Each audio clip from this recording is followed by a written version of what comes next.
안녕하세요. 오늘 1월 22일의 한국 역사를 되돌아보며 중요한 사건과 사고들을 살펴보는 시간을 가져보겠습니다. 과거를 이해하고 기억하는 것이 더 나은 미래를 만드는 첫걸음이 아닐까요? 그럼 지금부터 시작합니다. 먼저 간단하게 몇 가지 사고만 빨리 확인해 보겠습니다.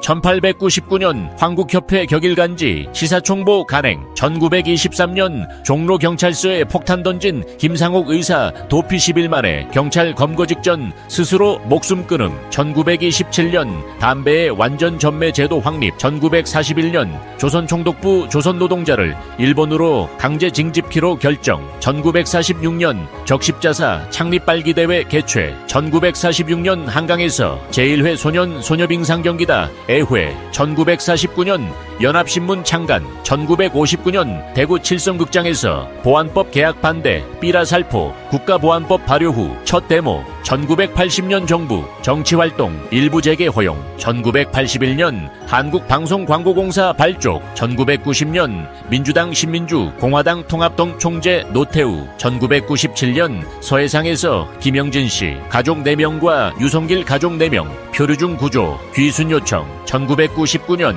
한일 어업협정 발효 중간수역 지정 독도 영유권 거론 금지, 2007년 돌출점자 표시한 1,000원권과 10,000원권 지폐 발행, 2011년 소설가 박완서 사망, 2020년 한국 남자축구 세계축구 사상 처음으로 올림픽 9회 연속 진출 성공, 2021년 조재범 쇼트트랙 전국가 대표 코치 제자 성범죄 혐의 징역 10년 6개월 선고, 2022년 북한 매체 남언론 인용 형식으로 윤 선제 타격 발언 비난, 2022년 법원 서울 일소리 김건희 통화 공개 대부분 허용. 자, 이제 본격적으로 들어가 볼까요? 1990년 3당 합당으로 민주자유당 창당, 1990년 1월 22일 민주정의당, 통일민주당, 신민주공화당이 합당하여 민주자유당을 창당하였습니다. 1988년 4월 실시된 제13대 국회의원 선거에서 민정당은 과반수 의석 확보에 실패하여 여소야대 정국이 형성되었습니다. 이를 타개하기 위해 노태우 대통령은 김영삼 민주당 총재, 김종필 공화당 총재와 비밀리에 합당 협상을 진행하였고 1990년 1월 22일 3당 합당을 발표하였습니다. 1990년 2월 9일 3당 수임기구 합동회의에서 합당을 공식 의결하고 민주자유당의 출범을 선언하였습니다. 이로써 민자당은 국회 재적 의석수의 3분의 1을 초과하는 216석을 확보하게 되었습니다. 1999년 국가안전기획부 명칭 국가정보원으로 변경, 1999년 1월 22일 김대중 정부는 국가안전기획부의 명칭을 국가정보원으로 변경하였습니다. 이는 과거 안기부가 정치 개입 등으로 부정적인 이미지를 가지게 되자 이를 쇄신하고 정보기관으로서의 본연의 역할에 충실하기 위한 조치였습니다. 명칭 변경과 함께 원훈도 우리는 음지에서 일하고 양지를 지향한다에서 정보는 국력이다로 변경되었습니다. 또한 부총리급에 해당하던 안기부장의 직급을 장관급으로 조정하고 명칭을 국정원장으로 변경하였습니다. 이러한 개편은 정보기관의 정치적 중립성을 강화하고 국내 정치 개입을 금지하는 제도적 장치를 보완하는 등 정보기관의 역할을 재정립하는 데 목적이 있었습니다.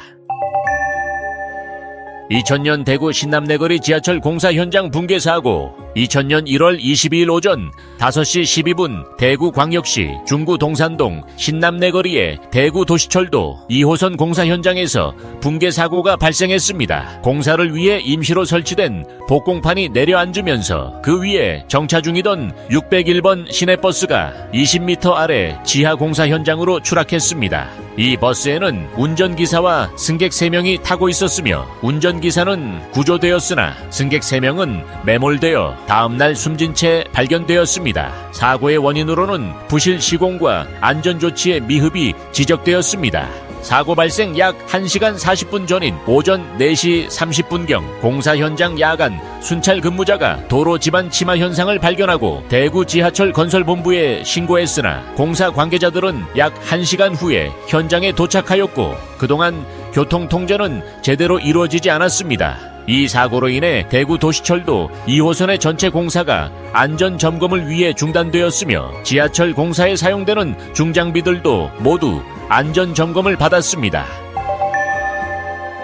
2001년 오이도역 리프트 추락 사고. 2001년 1월 22일 경기도 시흥시 오이도역에서 장애인용 수직 리프트가 추락해 3급 장애인 할머니가 사망하고 할아버지가 중상을 입는 사고가 발생했습니다. 이 사고는 장애인 이동권 보장의 필요성을 사회적으로 환기시키며 큰 충격을 주었습니다.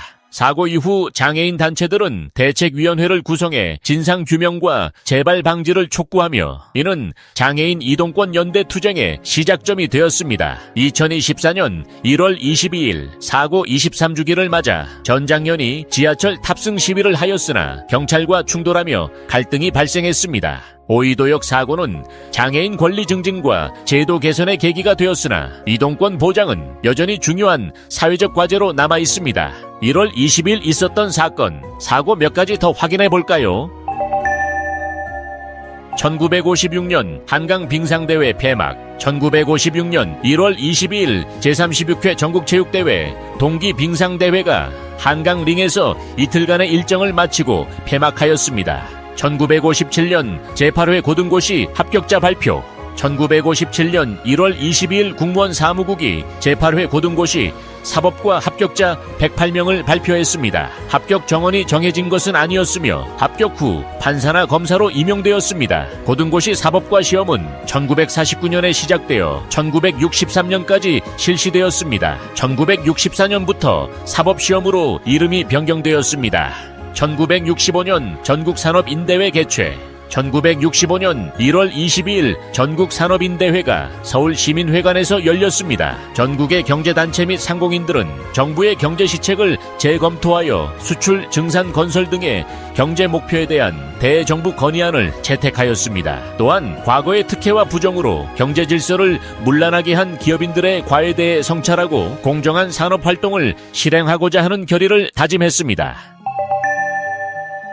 오늘 함께한 1월 22일의 이야기는 여기까지입니다. 기억해야 할 우리의 역사와 사건들을 마음에 새기며 더 나은 내일을 만들어가길 바라겠습니다. 시청해 주셔서 감사드리고 내일 또 만나겠습니다.